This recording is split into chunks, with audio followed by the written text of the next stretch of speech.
আজকে আমরা SSC tag question অর্থাৎ সিলেট বোর্ড 2019-এ আসা একটি ট্যাগ কোশ্চেনে ডিসকাস করব। So let's go started.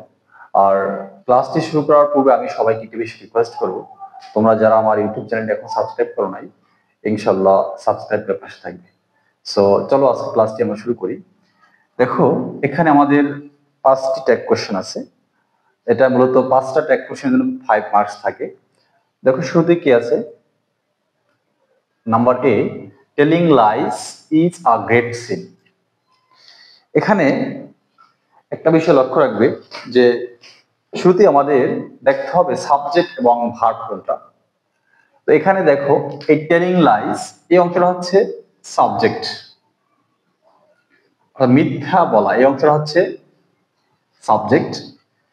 দেন এখানে একটা অপারেটর বা অক্সিলারি ভার্ব আছে, সেটা হচ্ছে ইজ। এটা হচ্ছে ইজটা হচ্ছে অপারেটর বা অক্সিলারি ভার্ব। এখন ট্যাগ কোশ্চেন করার সময় যদি অক্সিলারি ভার্ব বা অপারেটর থাকে, তাহলে আমরা কি করব, ওই ভার্বটাকে সামনে নিয়ে ট্যাগ করব। অর্থাৎ ইজ আছে, ইজটাকে আমরা সামনে নিয়ে আসলাম। সো শুরুতে হবে কি, ইজ লিখলাম, ইজ। এবার আমাদের দেখতে হবে বাক্যটা হাবোধক নাকি নাবোধক। যদি বাক্যটা হাবোধক থাকে তাহলে নট আমাদের আনতে হবে, আর বাক্যটা নাবোধক থাকলে নটকে আমাদের বাদ দিতে হবে। তো দেখতে পাচ্ছি এখানে বাক্যটা হ্যাবোধক, সো আমাদের কি করতে হবে, ইজের সাথে নট আনতে হবে। কিন্তু ইজের সাথে নট এভাবে আনলে হবে না, ইজ নট এভাবে আনলে হবে না, এটা শর্ট ফর্মে লিখতে হবে। অর্থাৎ ইজেন্ট লিখতে হবে, আই এস তারপর এন অ্যাপোস্ট্রফি টি। তার মানে এখানে আমরা এন লিখবো, তারপর এন তারপর টি, অর্থাৎ ইজেন্ট।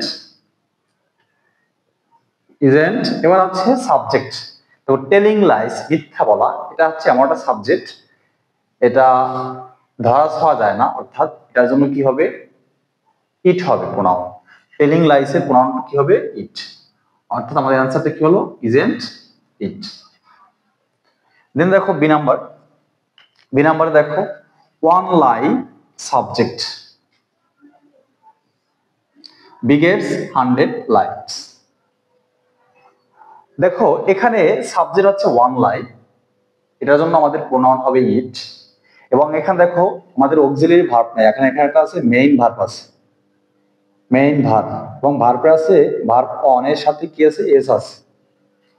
তার মানে যখন অক্সিলারি ভার্ব থাকবে না, মেইন ভার্ব থাকবে, তখন মেইন ভার্বের ফর্ম অনুযায়ী আমাদের ডু ডিড ডাস বসে ট্যাগ করতে হয়। অর্থাৎ ডু, ডু অথবা ডিড অথবা ডাস। এখন কখন ডু বসাবো, কখন ডিড বসাবো, কখন ডাস বসাবো।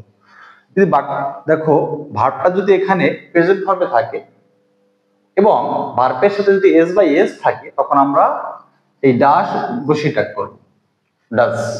সো দেখো এখানে বিগেট আছে ভার্বের প্রেজেন্ট ফর্ম, সেই সাথে কি আছে আবার এস আছে। তার মানে এখানে আমরা কি বসিয়ে ট্যাগ করবো, ডাস দিয়ে।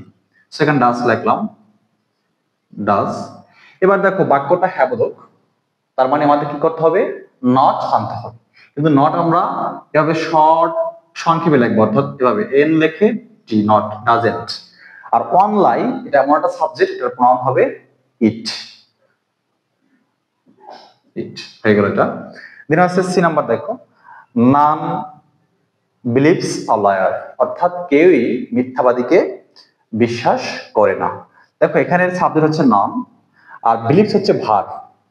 এখন কথা হইলো এখানে একটু ব্যতিক্রম, এইমাত্র আমি বলে আসছি যদি ভার্বের সাথে কি থাকে, ভার্বের সাথে যদি এস বা এস থাকে, তাহলে আমাদের কি দিয়ে করতে হয়, ডাস দিয়ে করতে হয়। তার মানে এখানে বিলিভের সাথে এস আছে, তার মানে এখানে কি আনা দরকার, ডাস আনা দরকার। আমি একটু পাশে লিখছি, এখানে ডাস আনা দরকার। এবার বাক্যটা যেহেতু নান আছে, নান হচ্ছে এমন একটা শব্দ, নেগেটিভ শব্দ, অর্থাৎ এই বাক্যটা সম্পূর্ণটাই হচ্ছে নেগেটিভ বাক্য। অর্থাৎ নান বিলিভস এ লায়ার, কেউ মিথ্যাবাদীকে বিশ্বাস করে না। তার মানে এখানে নট আছে, তার মানে নট আমাদের আর অ্যাড করতে হবে না। এবার দেখো নানের জন্য কি হবে, দে হবে। আমি একটু পাশে লিখছি, কেন লিখছি এটা অবশ্যই বুঝতে পারবে। আমি অ্যান্সারটা আমাদের এরকম হওয়ার কথা, তাই তো? কিন্তু এখানে অ্যান্সারটা এরকম হবে না, ডাস দে হবে না। কারণ এখানে একটা বিষয় আছে, দে সাথে কখনো ডাস বসে না, অথবা ডাসের সাথে কখনো দে বসে না। কারণ দে হচ্ছে প্লুরাল আর ডাস হচ্ছে সিঙ্গুলার। তখন কি করতে হবে, এখন এখন আমাদের এই এস যে আছে, এস থাকা সত্ত্বেও এটাকে আমাদের দেখা যাবে না, অর্থাৎ এস থাকা সত্ত্বেও, কারণ এটার প্রোনাউন আসে দে, তার মানে এটাকে আমরা ভার্ব, শুধু ভার্ব ওয়ান হিসেবে দেখবো, শুধু ভার্বের প্রেজেন্ট ফর্ম হিসেবে আমরা এটাকে কল্পনা করবো। সে অনুযায়ী আমাদের কি দিয়ে করবো, আমরা ডু দিয়ে করবো, অর্থাৎ ডাজ দিয়ে এখানে করা যাবে না, কারণ এখানে নানের জন্য প্রোনাউন কি আসে, দে আসে, এজন্য। সো আমরা এটাকে ভার্ব ওয়ান হিসেবে আমরা কল্পনা করলে, বা ভার্ব ওয়ান হিসেবে আছে কিন্তু এস আছে, এসটাকে আমরা এখানে ধরবো না, তার মানে এখানে ডু আসে, আর বাক্যটা হাবো না বোধক, এজন্য নট বাদ যাবে, অর্থাৎ নট এখানে অ্যাড করতে হবে না। তারপর দেখো নাম থাকলে প্রোনাউন কি হয়, দে হয়, টিএইচ ইউআই তে হয়ে গেল আমাদের এটা।